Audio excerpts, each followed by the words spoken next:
¿Está grabando ya? Sí, Ah, está grabando. bueno. No sé. Es gran misterio, es la cámara gran misterio, así que... Bueno, un saludo a todos. Estamos en una comida, yo y mi amigo Cristian Ceballos, que ha venido de más de 10.000 kilómetros aquí a España para, bueno, visitarnos y hacer unas conferencias y demás. ¿Qué tal estás, Cristian? Bien, Iván, para mí un gusto poder estar compartiendo acá cara a cara este espacio y bueno, y ojalá también todos tus seguidores disfruten de esta charla informal Sí. que vamos a realizar tratando de tocar distintos temas. Vale. No, para mí también es un gusto poder recibirte desde, bueno, nos conocemos desde hace bastante tiempo y que vengas aquí para mí es un honor, claro. Y nada, ¿de qué te gustaría charlar? Sé que el mundo del misterio es muy amplio, pero... Es muy amplio, como decís. Digo, vos que estás mucho más en contacto con tus seguidores, Sí. quizás hay muchas preguntas que te han realizado, y esta sería una buena oportunidad quizás como para, de todas esas preguntas, pues tratar de poner, no una respuesta válida, sino un punto de vista quizás diferente. Vale.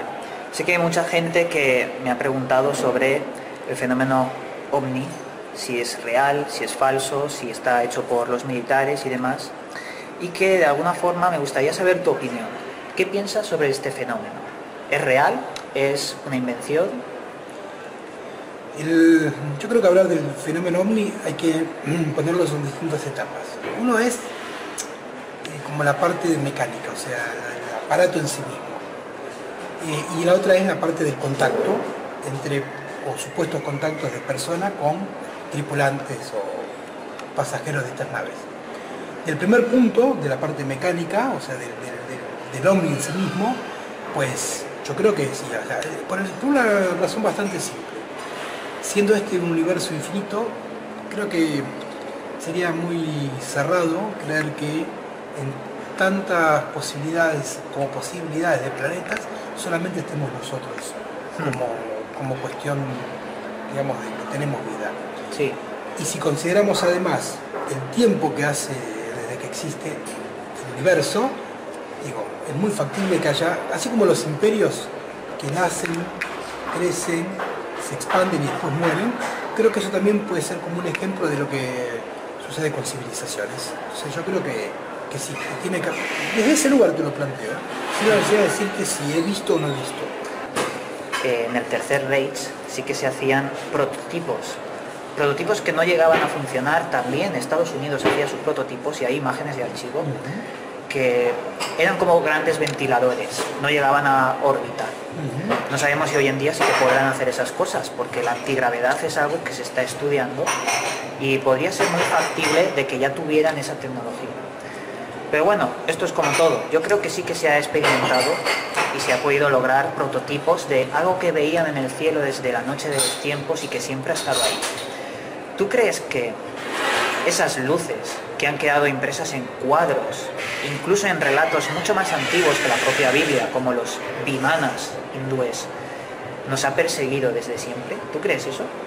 A ver, tomando en cuenta el punto donde veníamos hablando, de que haya habido experimentos por militares. La primera pregunta, como vos decías, es ¿de dónde obtuvieron el modelo?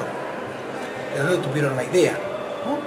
Ya ahí por lo menos te abre una puerta a entender que hay algo con cierto grado de misterio. Si a eso le sumás, por ejemplo, cuadros como el de la opción de la batalla de Nuremberg, donde ves esos dibujos de... Claro, cuando vos lo ves, realmente son lo que hoy llamarías ovnis, ¿no? O sea, o naves raras. Sí, son ovnis. Está muy extraño.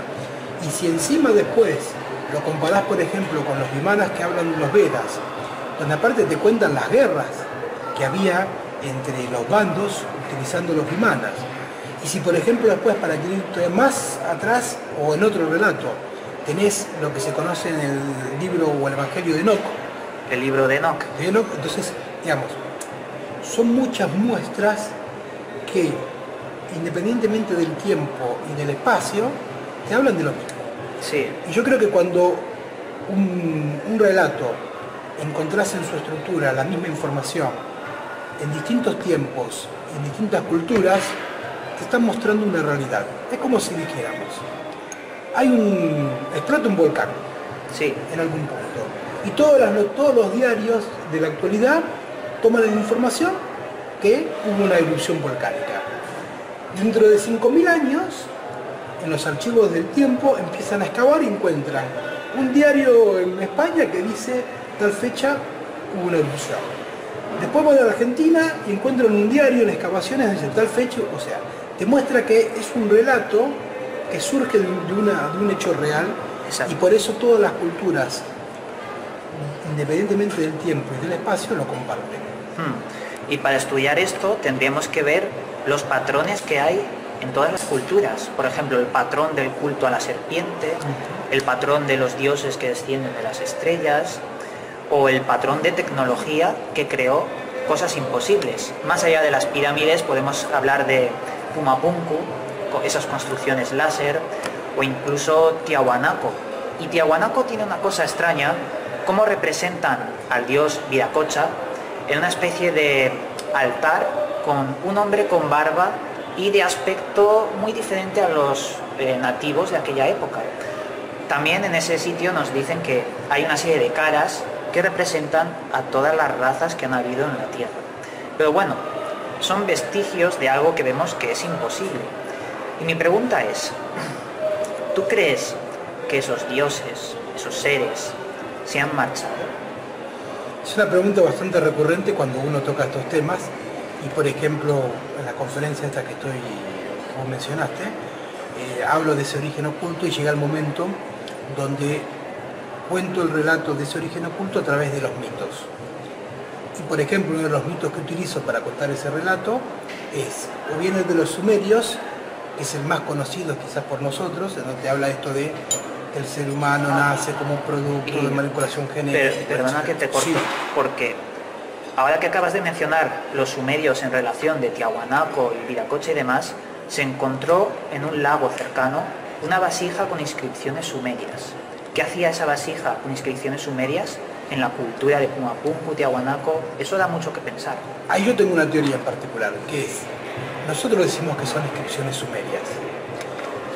Podría ser que sea un lenguaje anterior, o que no nuestro, que se compartió también en la Sumeria y también en los Andes. Anda. Entonces por eso podés encontrar una misma inscripción en ambos lugares. Hablabas de Viracocha.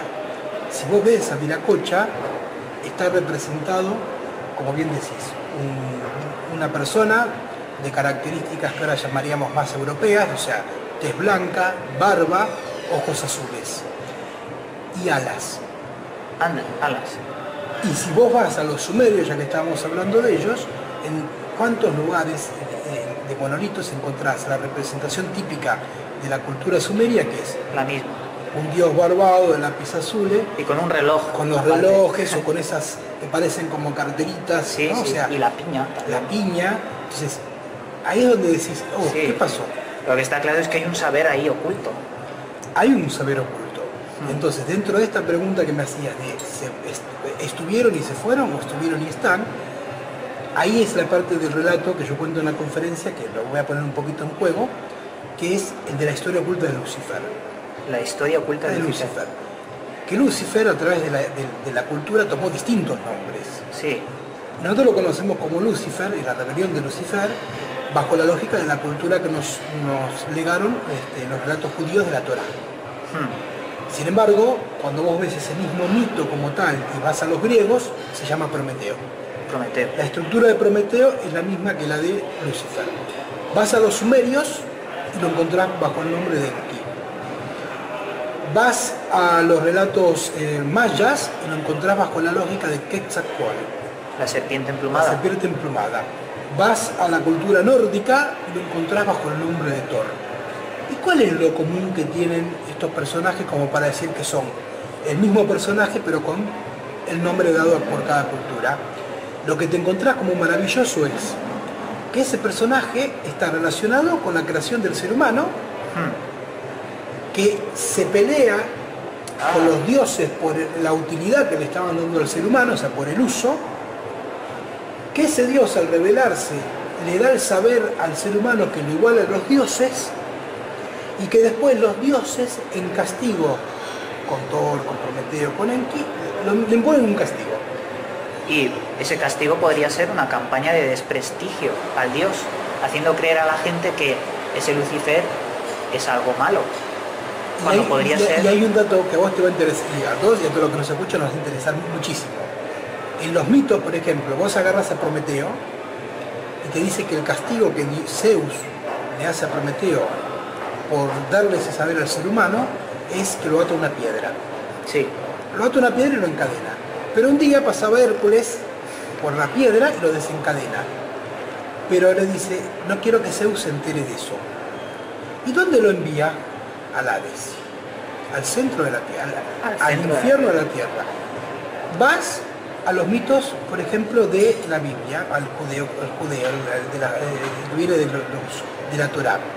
¿A dónde lo mandan a Lucifer como castigo?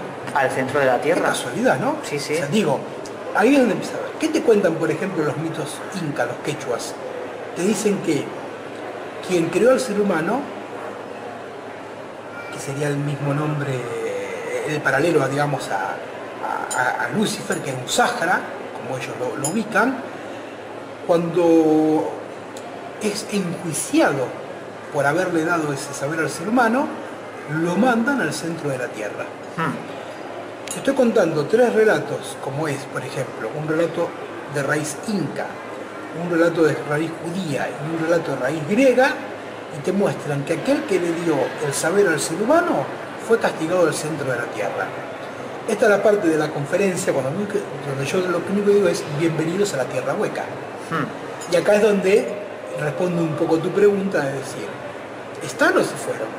Te respondería, algunos están, algunos se fueron. También hay otras teorías que nos hablan de que nunca se fueron, y lo que estarían haciendo sería cosechar al ser humano. Por eso los vemos sutilmente con ese fenómeno de los ovnis y demás. Por eso no se han presentado y nos han dicho, aquí hay otra civilización inteligente. Sino que nos ven como simples hormigas, como simples ovejas, que, bueno, extraen un producto de nosotros. Salvador Freixedo o David Parcerisa han teorizado que de verdad existe una especie de cosechar al ser humano mediante el dolor y la iniquidad. Puede ser que a lo mejor el cerebro emita una serie de sustancias o ondas sutiles que puedan aprovechar estos seres. La verdad es que yo me remito a diversos relatos en la Biblia muy extraños que me hacen dudar sobre si ese Dios es tan bueno como nos han hecho creer. Por ejemplo, en el Pentateuco, Yahvé pide y hace unas instrucciones muy específicas para hacer sacrificios a animales. ¿Qué clase de Dios necesita un sacrificio en el que se tenga que quemar su carne para hacer el sebo, un holocausto? Y bueno, ¿qué clase de Dios necesita esas cosas? Yo creo que ese Dios se asemeja más a un ser superior, que venga de otro punto, pero que no sea divino y nos hayan, mentido. ¿Qué crees de esto?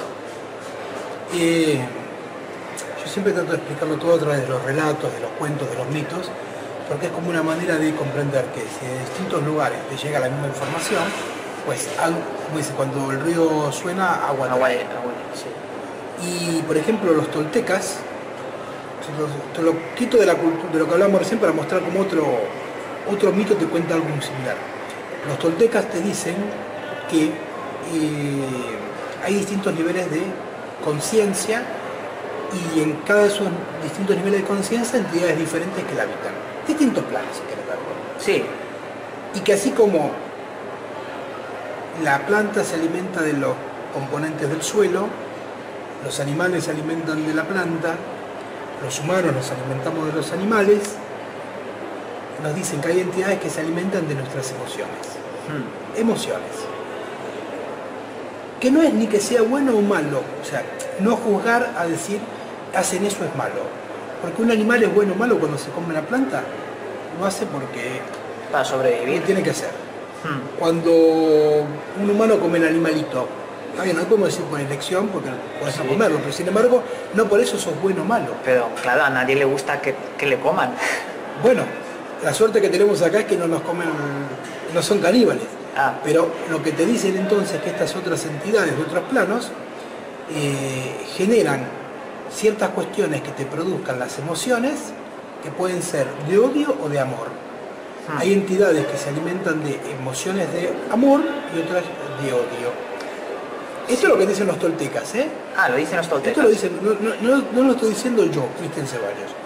Simplemente te estoy transmitiendo un mito que se cuenta dentro de la sabiduría tolteca respecto de este tema, que casualmente coincide con lo mismo que planteabas vos. Sí, porque ante todo aquí somos curiosos. Somos curiosos, que investigamos y nos da curiosidad. Por eso somos curiosos y no intentamos afirmar nada, porque la verdad, como bien hemos discutido antes, no existe. Solo podemos acercarnos a esos mitos para comprender, bueno, cómo funciona ahora, hoy en día, el mundo. Y me gustaría cortar aquí porque tengo hambre. Tenemos la comida aquí delante, no estamos comiendo. Y bueno, te doy las gracias. Y la retomamos en un ratito. Sí.